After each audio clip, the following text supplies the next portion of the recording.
Young people haven't been able to protest on the streets for over a year. So what can we do to make a positive environmental change? A lot of us don't drive, I don't even know how to, so it's not like I can swap to an electric car. And I live in a student flat, so I can't exactly swap my boiler to a more environmental one either.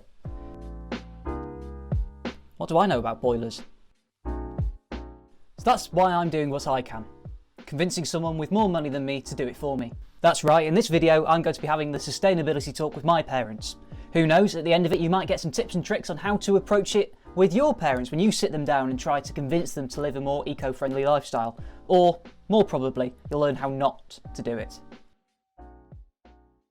Okay, the call's starting soon. I've got my screen ready here. Just trying to think about the best strategy. I could try and sort of ease them into it, or I could go full out and call them penguin murderers.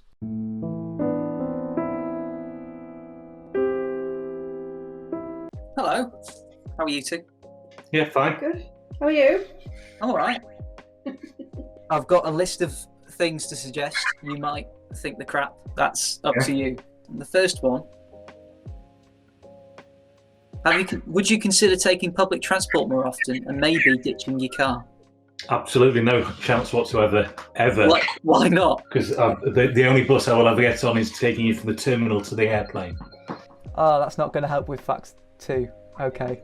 You have got the airport bus into the city. Oh, occasionally, the tourist bus, yeah. From the airport into the city. So if you were to ditch your car, you would save 2.6 tonnes of CO2 each year. No, public transport would have to be vastly improved in terms of its quality, service and value. Okay, that's enough for page 1. Page 2. Fly less. Would you consider doing that? Because you like your holidays, I know that. We do, but when you think about it, we actually prefer slow travel. Yeah. So we actually like trains and boats. And trains.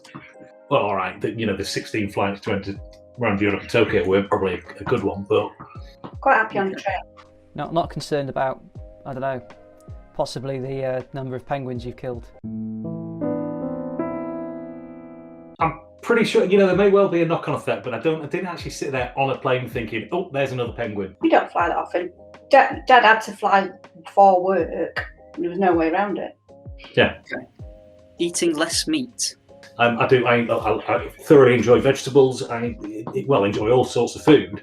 What I'm not going to do is change to a vegetarian. I don't believe that humans were designed to be vegetarians, but we're the clever animals. We haven't got 4 stomachs to chew grass. What we did was believe in the clever ideas that if we can't eat the grass, what we can do is breed the animals that have got the 4 stomachs can eat the grass, and we'll eat their tasty, tasty meat. Right. Okay.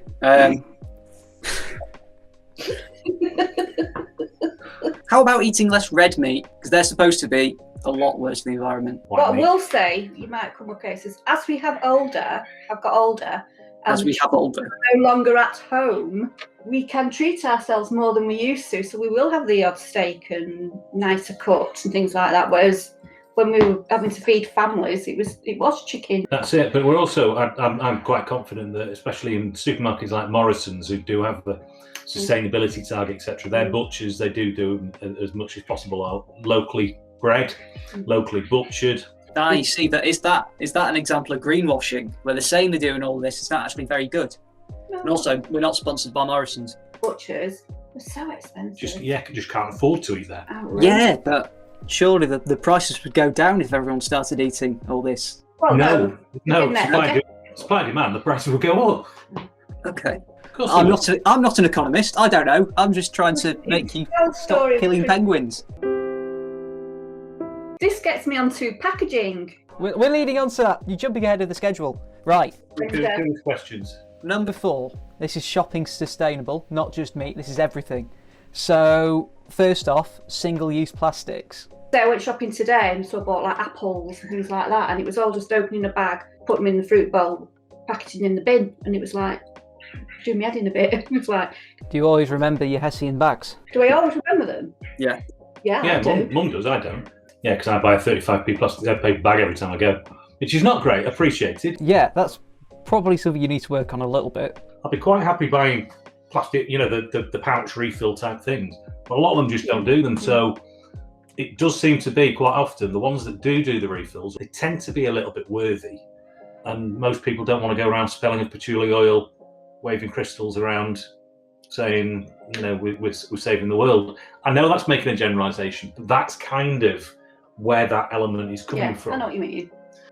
There used to be shops, we used to go in one in Stockport, the weigh-in safes where you'd go in, and there was just tubs of loose ingredients. Wayne Safe used to do that chili powder. Chili, the hotter than the sun. Knock you into hell. And it was just big drums, and you just went and filled bags up, and you just weighed it at the till, and you took it and poured it into your containers. I remember seeing an article on that on the news like a couple of years ago, like it was this new invention. I was like, we were doing that 20 years ago, and it died a death. How about the businesses that you choose to buy from, where the packaging is a bit worse? Do you try to avoid them? No.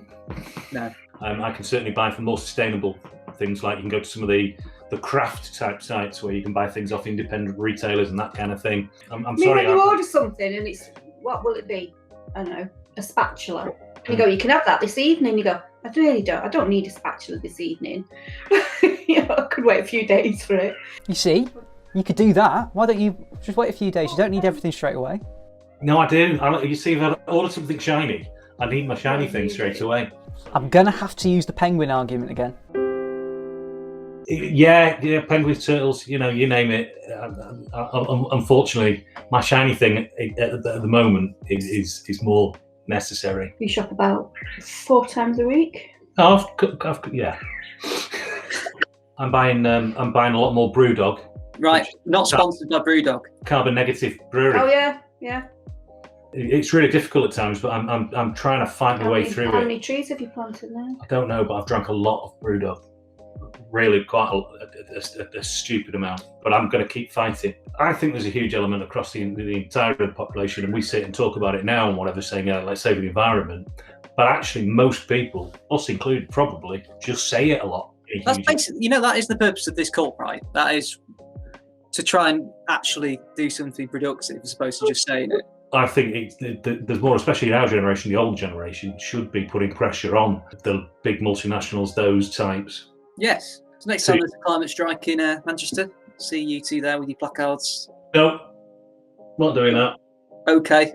Absolutely pointless. They're full of extremists who just, no. Quite honestly, out of probably 70% of the people I know in your age or in your generation couldn't give a shit. Wasn't expecting intergenerational conflict to come into this. I was just going to talk about cars and planes and stuff. And you were brought media. up on it, weren't you? Saving the ecology of the planet and climate change and the hole in the ozone layer. You that already existed, or you were brought up on it, whereas we weren't. So how did that go? Well, I'd say all in all, not nearly as bad as I expected. I didn't really convince them to do anything. Weirdly enough, the penguin argument didn't work. I thought everyone liked penguins. That aside, if you would like to learn more about how to convince older generations or your parents to be more sustainable, I've written a blog called The Sustainability Talk, Getting Your Parents to Care About the Climate. That's available on the FYI website. There will be links in the description, and I hope, if this at least didn't help you in any way, it gave you some things to think about and maybe help you when you're trying to have this chat.